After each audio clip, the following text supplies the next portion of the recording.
Today, Ellen Jake Jones. I apologize if I pronounced that incorrectly, but she is a vegan lifestyle coach. So we're going to hear from her about that today. So you can go ahead and start whenever you're ready. Okay, can you hear me and see me now? Yes. Yes. Awesome.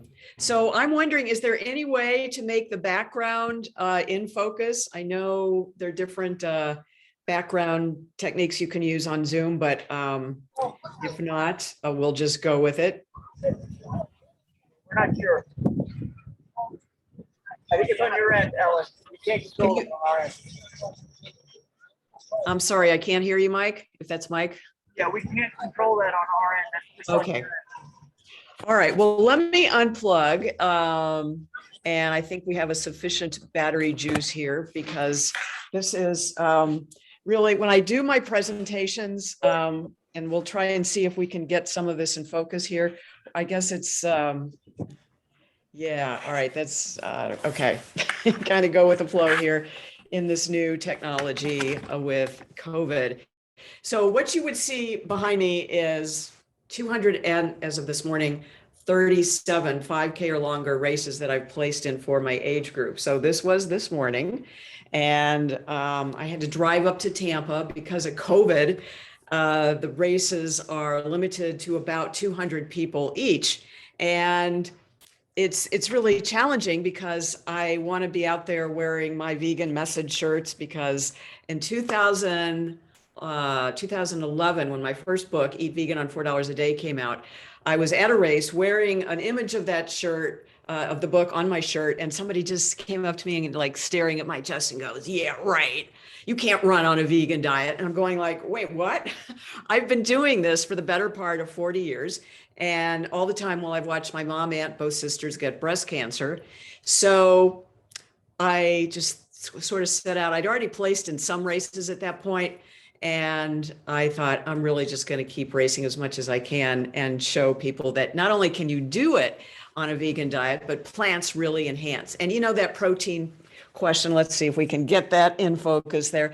That's 68 years, the majority of which has been vegan protein. So the race this morning, I got first in my age group, and some of these races, they'll actually give you an award. I hope you can see that. It's kind of popping in and out of focus on my end. And then yesterday, because I am such a crazy runner, I did it again, first place at the Boo Run. And yeah, that's just kind of popping out of focus there. But anyway, got first in my age group there. And what is my age group? 65 to 69. I'm going to be 69 in November. So people just go like, wait, what? How do you do that? How do you have this energy? And, it really has been a fun thing. So the first book that I wrote was Eat Vegan on $4 a Day. Maybe if I stand further back, it stays in focus. I'm trying not to move, but I guess there it is. So every recipe in here has an estimated price based on ingredients you can find at a big box store. And people go like, ew, are you recommending Walmart? And I'm going, ew, if you live below the poverty level of $23,000 a year for a family of 4, you're already shopping at Walmart. So I just want to know, you don't have to go to a health food store. You can just go to any grocery store really and get lots of beans, different beans, lots of grains. And then of course, all the money you're saving by avoiding milk and dairy, you can put toward buying produce. I also have lots of tips, and I've done all these things myself. You can join a community supported agriculture farm. And if you volunteer or do a work share, you can get produce for free. And often it's organic. They may or may not pay for the organic certification, because that costs money that they might pass on to consumers. But if you volunteer there, you'll see what kind of seeds they're getting and what kind of sustainable practices they're using in farming. So just one way you can get organic produce actually for free. All right, the next book, because I lived with somebody who was not vegan, kitchen divided, vegan dishes for semi-vegan households, because I just didn't want people to be feeling like they had to be a short order chef. So you make your main dish and they can plop whatever meat or dairy they want into it, but it's, you are taking care of yourself, which you have to do. And in my case, my then, or I guess I should say now, ex ended up having a heart attack. And even though he had his best friend saying, who reversed his prostate cancer on a vegan diet, you live with one of the best vegan cookbook authors in America, why don't you just eat what she eats? And he said, I can't. But the real answer was, I won't. And after spending 30 days in cardiac rehab, I just realized that he actually did wake up from bypass surgery and said, help me go vegan. I never want to have this pain again. It lasted from Halloween until Thanksgiving. And then he was done. And at that point, I'm going like, I'm done. So that was book number 2. Book number 3 is kind of time stamps where we are. The paleo craze was going wild in the vegan or in the kids that I was coaching in high school cross country and track.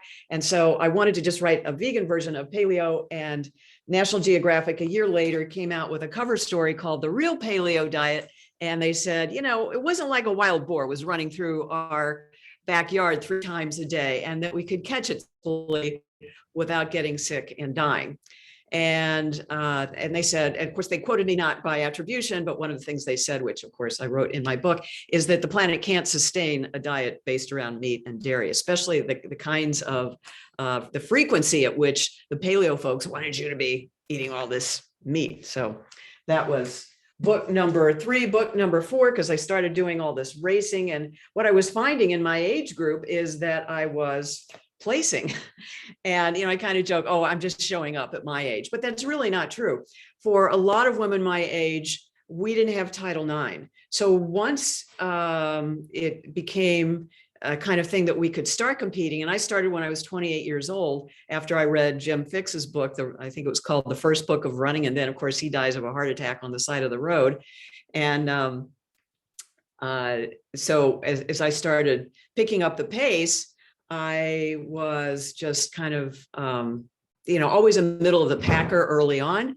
But when I was younger, when I was older, the different fallout happened as women my age. We were more competitive, but then people were not, in some regards, they were getting arthritis, which often happens to the meat eaters. And women who used to beat me 10 or 15 years ago aren't even racing anymore. So let alone, even just showing up at races. So it's kind of a sad thing that I've watched, but a vegan diet is very anti-inflammatory. And if you hear any noise, that is our puppy she thinks that I'm talking to her now. So she's going to probably start throwing toys at me. Anyway, so we had a really interesting time just trying to convince people that a vegan diet is very anti-inflammatory and will help you avoid arthritis. Now, these are not, across doctor or anything like that, but people look at me and go like, how are you doing what you're doing? And I'm just going to grab this toy because it works great when we're not here, but it's noisy for this. All right, so that was book number 4. And then I wrote Vegan Sex, because what's good for the heart is good for other parts. And again, trying to get this in focus here. I co-authored with Dr. Joel Kahn, who is a vegan cardiologist. And he talks about the medical and research parts of this equation, and I talk about the personal part of it. Up until the age of 62, I had partners throughout my life, in fact, every one of them, who eventually would get erectile dysfunction. And ED is the leading indicator of heart disease. So, and personally, when I had my first vegan experience, I was just so blown away because it was so different. And, doctors and physical therapists, because I had an aching back, because my internal body parts were atrophying just from not having it. And once I did, it was like, whoa, this just sort of blew my mind. And, I was told it would, would be difficult. And let me just tell you, it was not. You can read about it in that book. I don't know how many kids are watching right now, so I'm not going to go into detail, but there's a lot of medical evidence about this to support it. I talk about in this book about there was a beet study of cyclists who would drink beet juice. I think it was like 30 minutes before exercise, and across the board, their performance was so much better.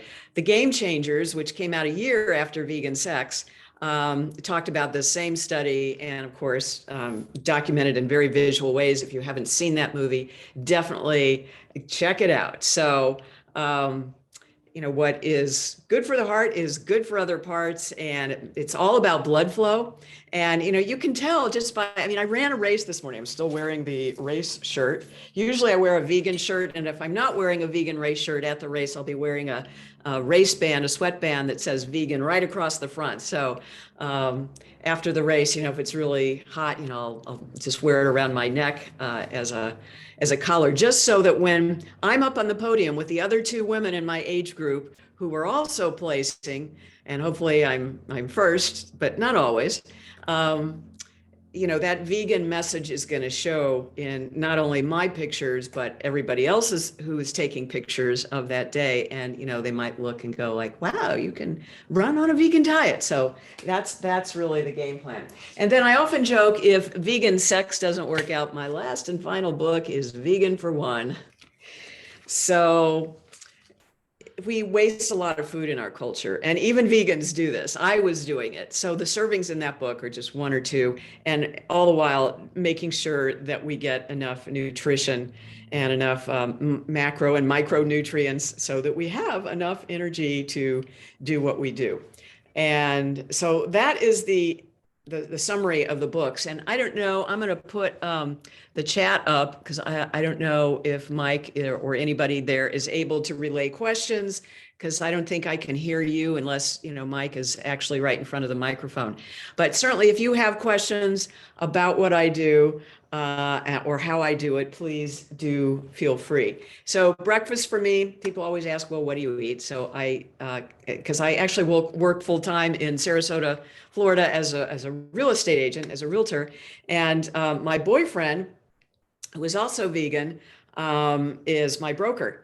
And that's kind of a fun story I'll just share, because I know a lot of people are looking for love in hopefully the right places. You are there today. So that is that's your tribe. And Veg Fests are a great place to meet people. But sometimes, you have to dig a little bit deeper. And I was, of course, living in this area, and my boyfriend, Troy, started meetups.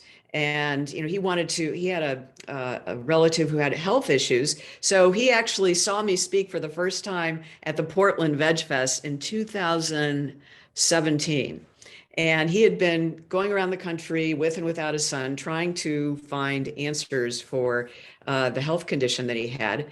And so he realized that I was from Sarasota, and he came up to me and he said, oh, you should come to my meetups when you get back to Sarasota. And I started doing that for several years. And then we both became available at the same time. And at one of these meetups, I said to him, if you know of any single vegan guys, please let me know, call me. 2 weeks later, nothing had happened. And he said, or I contacted him on Messenger and said, how's my favorite matchmaker? And he goes, I just broke up with my girlfriend. You want to meet to eat just for as friends. And he found out that I had never been to a vegan restaurant on my birthday. So that was like 6 weeks later. And that was kind of what sealed the deal. And so, and it's really been a lot of fun. We work together, I would say a fourth of the time, and then the rest of the time we're doing our separate things. But in this thing, I put it on just for this interview, this talk, and it's really heavy, so I'm taking it off. Anyway, please feel free, if you have any questions, relay them to Mike, and he'll put them in the chat, or just tell me.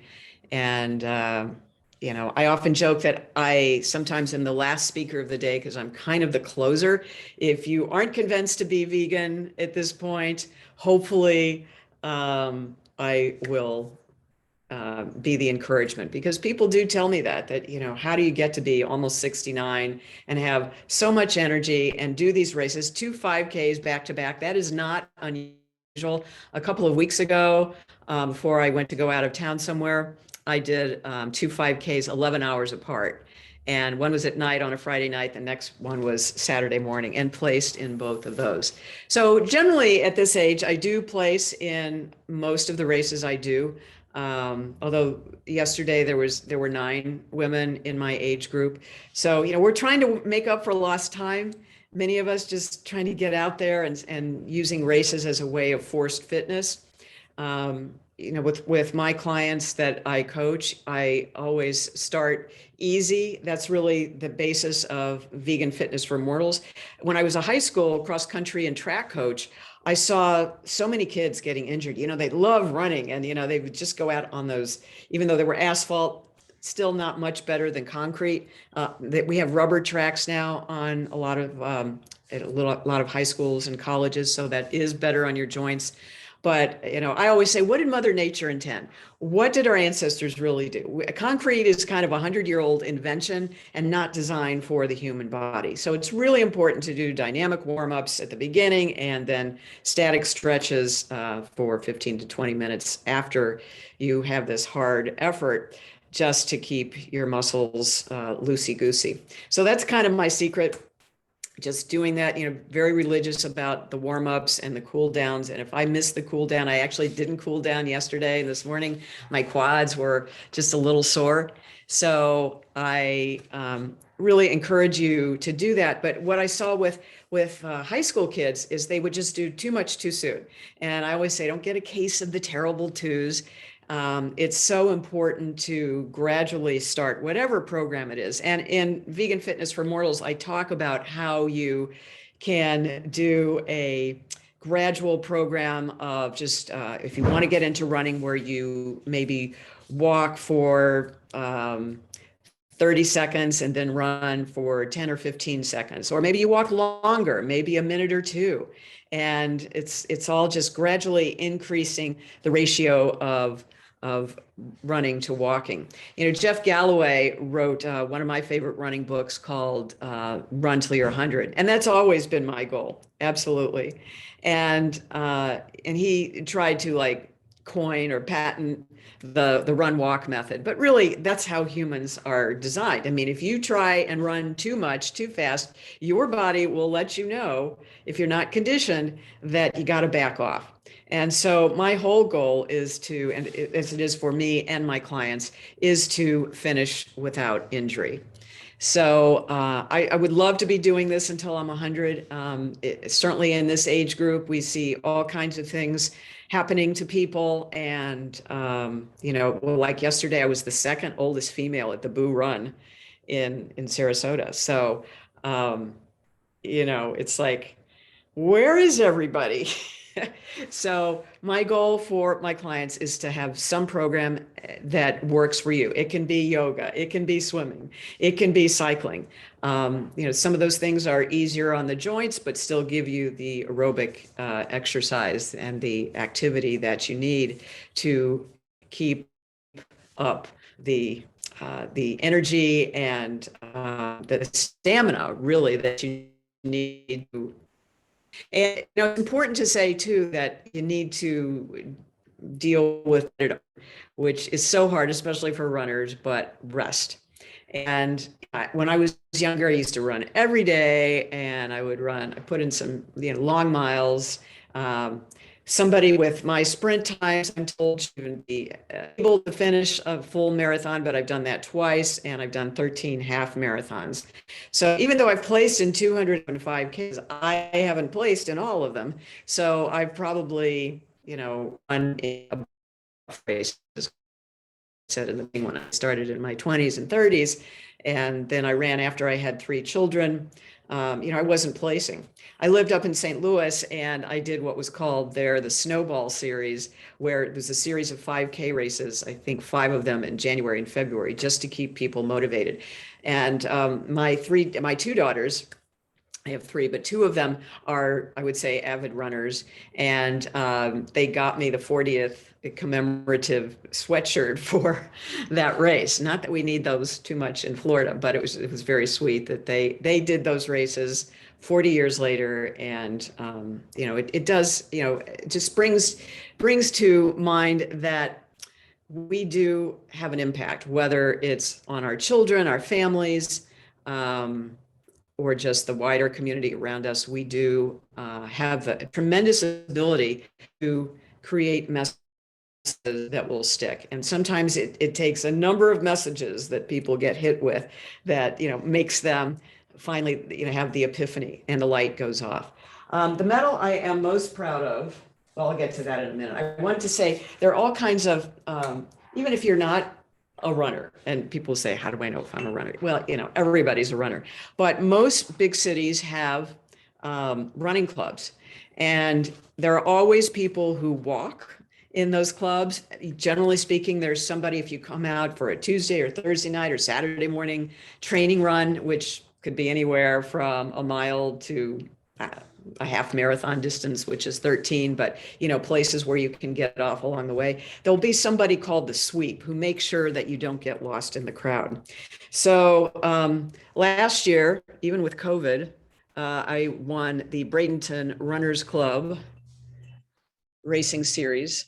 So that was senior grandmasters. And what that means, it's the 10-year, usually races work with 5-year increments. So I told you I'm in the 65 to 69 age group. But with the Masters Awards, they go with the 10-year age group. And then also last year, because I was doing a lot of wild and crazy running, this was another running club, Dirty Runners race series. I actually was the second, I had the second highest number of points in the whole club. And so they would give points just for running a race, and not so many points if you got first, second, or third, although they would do that. But they would give you the most points, like 100 points for just showing up at a race, and maybe 5 points for coming in first, just to give you some perspective there. But because I run a lot, the only other woman and person who beat me was actually the organizer's wife. And he said he started his timing company just to keep up with his wife, who's a phenomenal runner and racer, and she's usually at all the races that I do. So, but these are just things to keep you motivated. And I said I would tell you the thing that I'm most proudest of. This is, and that is staying in focus. Yay! That is a gold medal from the U.S. National Senior Games, the last time they had it, which was 2019 in Albuquerque. I got the medal for the 4x100 relay race. So it was just fun to be part of that event. I was also only one of 2 people in there were 66 women in my age group, again, 65 to 69, who did all 6 track events. So that's the 50 meter, the 100, the 200, the 400, the 800, and the 1500 meters. And I got 4th in a couple of those events, didn't get, a medal, which would be the first 3, but still did in the top 10 in all but I think 2 of those events. So the 50 and the 100, I did not get in the top 10. Usually those are just people who only do those kinds of distances, and they're just so fast. So, but it's fun, to meet with other women around the country and do these kinds of things. And because I've been doing it so many years, the woman on my relay team, who was the organizer and the fastest, asked if I would be on her team again this year. It's been delayed. It's going to be in Fort Lauderdale next May. So I'm, hopefully that will stay a thing. But that's really my story, and I'm sticking to it. And we've got about 6 minutes according to my clock here. So if I can't see the audience at all I'm looking at on my screen is like a welcome sign that I think Mike, the organizer, usually puts out at his events. So, I can't see anybody raising their hand or doing anything like that. But if you have any questions, and if you don't ask them here, please feel free always to reach out to me. I'm always on Facebook or whatever we're calling it these days. Or my website, vegcoach.com.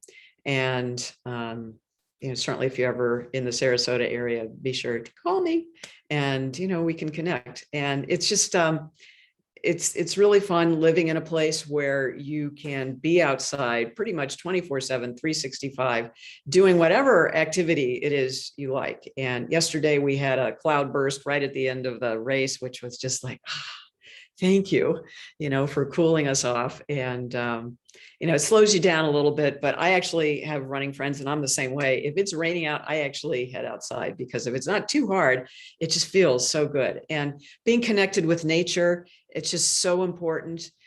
We sometimes lose contact. And I always say, you can't call yourself an environmentalist unless you're out in it, looking at the animals, observing the animals, and being a part of nature to see what animals really need from us, which is mostly to leave them alone to the extent we can. So I hope that, if you are in this, if you're on your vegan journey just in the beginning, there are lots of resources now, way more than there was when I started doing this 40 years ago. I often joke with some of my friends my age who are vegan. It's like, the only choices we had for cheese, any kind of vegan cheese, was soy cheese. And it was really disgusting. The same thing with milks, just soy milk. And, that was palatable.